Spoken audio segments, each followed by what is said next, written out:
Hello, audience of the world. My name is Matthew, and today we're going to be discussing some of the weird and cool ways that I pretty much narrowed down how Godzilla and Kong could defeat each other. Now, these are going to contain very, very, very big spoilers from Godzilla vs. Kong, going off things from trailers, plot leaks, pretty much any type of leak, any figure leak. So, if you don't want to be spoiled, get out of here. You good? Okay. Also, just saying, I also am going to say how the final fight is going to go down due to. Hold on. I'm not going to edit that out because I'm too lazy. And I got another video to film after this.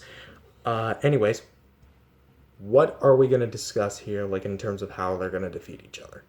Well, I know how the fight is going to go down, like the final fight in Hong Kong. So, yeah. The final fight, I believe, is going to take place in Hong Kong. And according to one of the leaks, there are 2 rounds of 1 versus 1, which I can assume is these two. And then that second round of 1v1 is going to depict the winner. I feel like the first 1v1 is going to go end off in a tie. And then these two are going to go at it again. And then that'll be our winner. For the second round, which actually, this isn't the version of this kaiju, but spoilers if you have not clicked away somehow yet of this one, because the next round is a 2v1, and the person who they have to team up against is Mecha Godzilla. And so I predict one of these two, it's either going to be Godzilla that defeats Kong, or Kong that defeats Godzilla, and then they're going to realize, okay, you know what? Like, okay, that's their winner, but then all of a sudden Mechagodzilla comes in, and then they realize, okay, we got to team up here, so they team up against Mechagodzilla, but who exactly wins? This is where we get to the interesting part. Taking you out of the equation, if it's just a fight between these two, I have a few ways as to how either of them could defeat each other. We're going to go with Godzilla first. First thing, atomic breath. In Skull Island, Kong Skull Island, Kong was severely burned by a lake of napalm, set on fire. And I know he's much bigger and his fur and skin is a lot thicker. But remember, that's napalm when he was young. And the atomic breath is basically a nuke in a beam. A beam of blue fire. And we saw in the... This could just be because he was juiced up, but in the graphic novel, or it wasn't graphic novel, in the novelization of Godzilla King of the Monsters, Godzilla's atomic breath was severely injuring King Ghidorah, who also survived the oxygen destroyer blast with a severe head wound. So if Godzilla can get a good shot with the atomic breath on Kong, assuming he doesn't aim for the axe like he does for the trailers, then it's pretty much almost guaranteed game over for Kong. Second thing is actually his tail. Now this sounds really weird, yes, but I feel like if Godzilla gets a proper hit on Kong with his tail, he might actually break his rib cage or something. Because we see in Godzilla King of the Monsters and Godzilla 2014, his tail is a very mighty weapon. And it was not only able to literally instantly kill the male Muto, knock over a building that was like 2-3 times his size, but also literally slam Ghidorah with it. Granted, it wasn't as powerful, but it's because King Ghidorah is a much massive monster than just the mere bug by comparison that was the male Muto. But here's Kong, and he's not as tall as King Ghidorah, but he's definitely taller than the male Muto was. So I'm assuming if King Kong doesn't reach out or protect himself in any way, if he tail whips him, that is going to guarantee a rib cage break or some form of thing. Also, just saying, I doubt these are actually canon, the battle damage. And the last way I can see Godzilla winning is in the water. Now, do I see the fight taking place in the water? Of course I do. I feel like Godzilla's gonna realize, okay, Kong can't swim, so he's gonna try to get Kong to the water somehow and try to drown him. Now, that's not going to guarantee him dying, or, well, I'm not sure if Kong is allowed to die, considering the fact that he's died in the past multiple times in his past movies. Then that's pretty much a straight up guarantee that.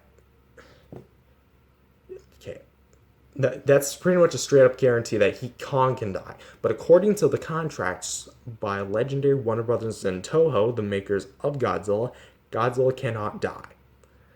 He was very close to dying, but it just ever so slightly hit the mark with the contract. They managed to slip by that by making Godzilla still alive. The Toho executives that were watching the movie probably were like, "Nope, that wasn't part of our deal. You can't make Godzilla die." And then they continue watching the movie, realize he's still alive, and just like, "Oh, okay, I'm off track." So Godzilla can either drown him, whack him with his tail, or atomic breath. I have a few more options for him, but that's basically his main three. And now we go on to Kong. Kong, where do I begin with you? Oh yes, the battle axe. We see in the trailer that Godzilla's blasting that sucker, supercharging that axe, and Kong just completely swings it towards Godzilla's mouth. Like, Godzilla's not going to walk away from that without any wounds. Either that's going to completely break his jaw, dislocate it, might blow his brains out, but that would just kill him, and he can't die legally. The second way I see Kong potentially winning is breaking Godzilla's jaws, like, a dinosaur, like what Kong used to do. But there's one tiny problem with that. I'm going to show you that. Come on.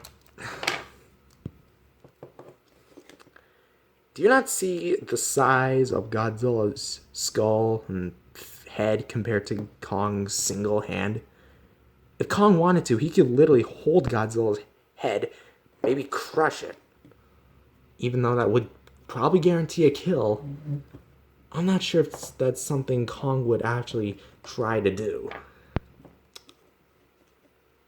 And the third way I see Kong potentially winning is wearing Godzilla down.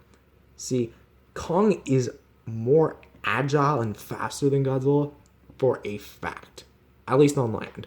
In the water, of course, Godzilla's going to have the advantage, but it's still debatable whether or not the fight's really going to take place in the water. Like, if Godzilla goes like, "Oh, there's a body of water. Come on, Kong, you're coming with me." It's like, is that really going to happen?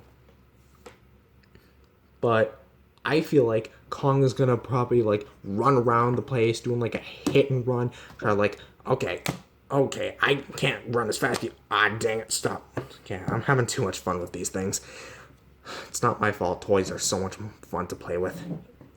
So, yeah, I feel like Kong is going to wear Godzilla down to the point where he's like really tired, can't really fight anymore, and then he's just gonna claim the victory. Because before he could potentially finish him off, Mechagodzilla intervenes. So, yeah, that's basically my three ways of how each of these monsters can kill each other. Atomic breath, water, and tail. And then on this side, we have the breaking the jaw, the axe move we see in the trailer, or wearing him down. Those are my three ways each of the monsters can kill each other, or not kill each other, defeat each other. Because if the fight was about killing each other, we'd already have a guaranteed winner. Godzilla would be the guaranteed winner because Kong can't kill Godzilla. It's legally not allowed. It's part of the contract. But of course, we all know Mechagodzilla's going to come in. But yeah, that's pretty much my interpretation of this whole thing. If you guys like this video, definitely give it a like and subscribe to the channel for more content coming your way.